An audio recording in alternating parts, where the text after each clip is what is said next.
The first question that we'll take is from Sarah, who is asking, what are the rational proofs of prophecy? Are the miracles of the prophets the strongest proofs of their prophethood? Well, they're temporal miracles, and then there's miracles that stay with us. One of the greatest miracles of the Prophet ﷺ is the Sahaba. Because if you just study the lives of the Sahaba, how do you get all those people at the same time in one place? Men and women, some of the most extraordinary people that ever lived. I mean, Umar ibn al-Khattab, in the 100 most influential people in human history, Umar ibn al-Khattab is in there, according to the Prophet ﷺ, according to the historian Michael Hart, was #1. And he was Jewish historian. I think he was being very fair. But he puts Omar in there also as one of the most influential. I mean, how is that possible? Omar is a product of prophetic molding. So the transformation of, the alchemical transformation of lead to gold that occurs amongst the companions of the Prophet. Abu Dhar al-Ghifari, from a tribe of really brigands, and just becomes so upright that he can't even live with people anymore. I mean, it's just amazing. Or somebody like Aisha. Aisha had the Prophet ﷺ, I mean, we can't even imagine it, but, had the Prophet ﷺ never come, who is Aisha? Aisha, nobody would ever know a name like Aisha bint Abi Bakr, and yet she's one of the most important women in human history.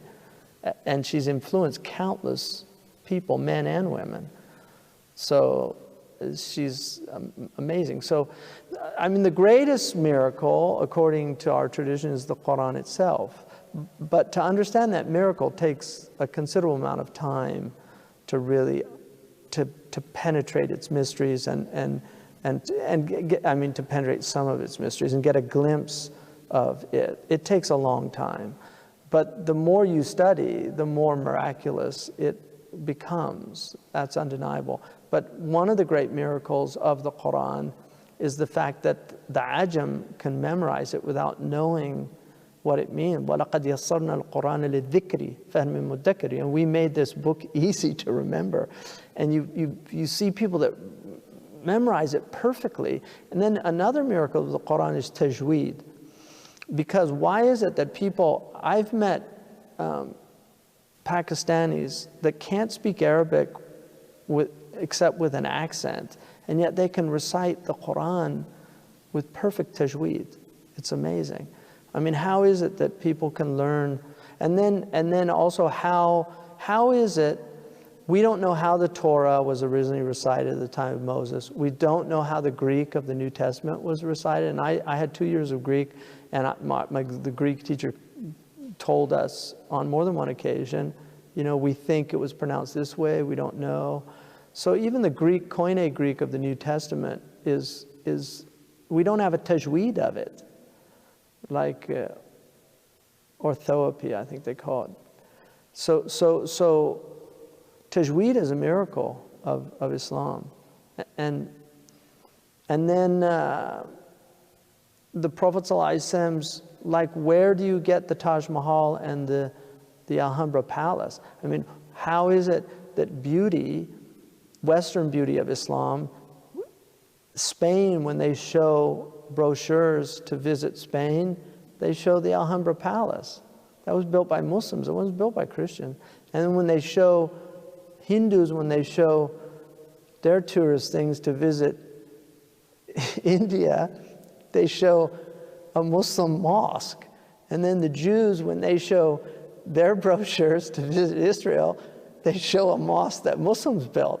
Like, how is the, why, what's so amazing about it? Because it's what civilization created those. Like, what was in the souls of those people that came out of them? Early on, too. I mean, Abd al-Malik ibn Marwan, that's very early. And I heard a lecture on Al-Quds, because, I mean, even though we know Masjid al-Aqsa is actually another part of the mount, but the Bayt al-Maqdis, where the prophets had the Isra and the Mi'raj. Rather, it was the Isra was to it, and then the Mi'raj was from it.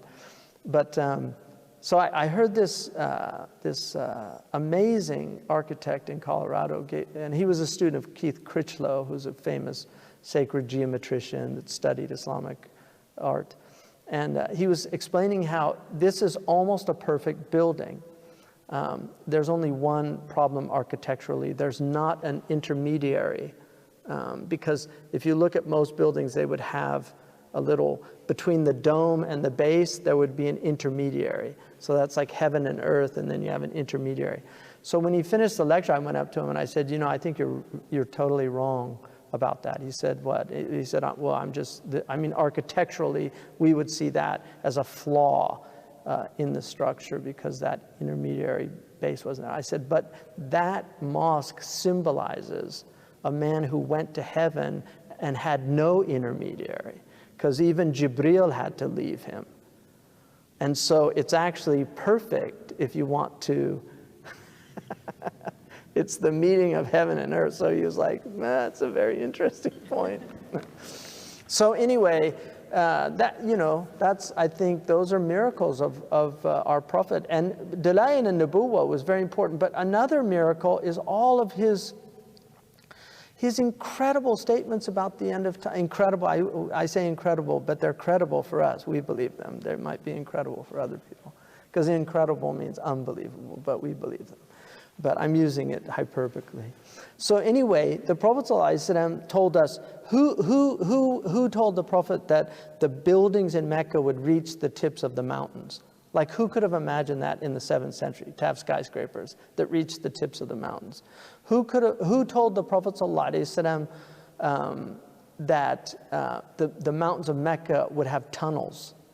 إِذَا بُعِجَتْ كَظَائِمُ مَكَّةَ. I mean, it's in a hadith. When the mountains of Mecca, when the base is drilled open, bu'ijat means to like pierce, right? So who told the Prophet ﷺ that? Who told the Prophet ﷺ that women would wear spandex towards the latter days? Because they didn't understand that hadith, kasiyatun ariyat, dressed and undressed at the same time. We understand that, unfortunately, right? I mean, we understand that. But who would have understood that in the 7th century Arabia? Read the tafsir, they didn't understand it. They're like, how could you be dressed and naked at the same time? So they said things like, kasiyat fi dunya, ariyat fil akhirah. Everybody's ariyat fil akhirah on the Day of Judgment. We now know what that means. The Prophet ﷺ said that people would walk in marketplaces, badiyatul afkhad, with their thighs bare. Civilized people never do that. Primitive people don't create marketplaces. Primitive people barter. They live they don't have marketplaces. That's the difference between civilized, one of the differences between civilized and, so he's talking about people in aswaq, in malls, walking with shorts on. Who told the Prophet ﷺ? I mean, there's so many things that he said. Who told him that destitute Bedouin would be vying with one another to build tall buildings in the Arabian desert? Who told him that all this money would come to the Arabian Peninsula? Who told him that the Arabian Peninsula would be turned into gardens and have green? I mean, it was desert. Like, now you go and you can see these amazing gardens. I mean, they actually have skiing in Dubai. Like, they have snow. So all these things, I mean, the Prophet ﷺ, he told all these things, and I'm just like, you read the signs of the end of time, and you're like, it's not like Nostradamus, where it has to be interpreted. These are like clear signs. I mean, the Prophet ﷺ said that children, he said, al-mataru sayakunu qayda, like rain would be acidic. Qayd means to burn. Who told him about acid rain? And then who told him, sallallahu alayhi wasallam, about, I mean, we know, I'm just saying rhetorically, that these for us, these are all signs. He said, وَالْوَلَدُ غَيْذَ, the child would be filled with rage. Children would be filled with rage. It's amazing. And he said, يَفِيضُ اللِّئَامُ فَيْضَ وَيَغِيظُ الْكِرَامُ غَيْظ. He said that the low people would be everywhere. And he said noble people would diminish. They would just begin to disappear. He said, how will you be when you're amongst the leftovers of humanity, like the party's over? It's all the crumbs and the scraps. I mean, just look how people dress. Look how people have always dressed nobly throughout human history. Nobody ever dressed like modern people. Nobody in history. Romans had togas. You know, the Persians had their robes. You know, all these people, I mean, even native peoples had their feathers and because they knew, they had some sense of what human beings are. Now people walking around, they walk around they pay hundreds of dollars for rags. They pay hundreds of dollars for rags. What's happened to human beings that this is their state? I mean, you have to marvel at the leftovers. It's just amazing. But there were days, I mean, look, there were days when heroes walked the earth. Like now, they want to, every hero they just have to tear down. Everybody of any distinction, they have to tear them down. They have to destroy them. They have to expose them, show how they're just like everybody else. There's nothing special about them. You know, this is a sickness of people. It's all this leveling. And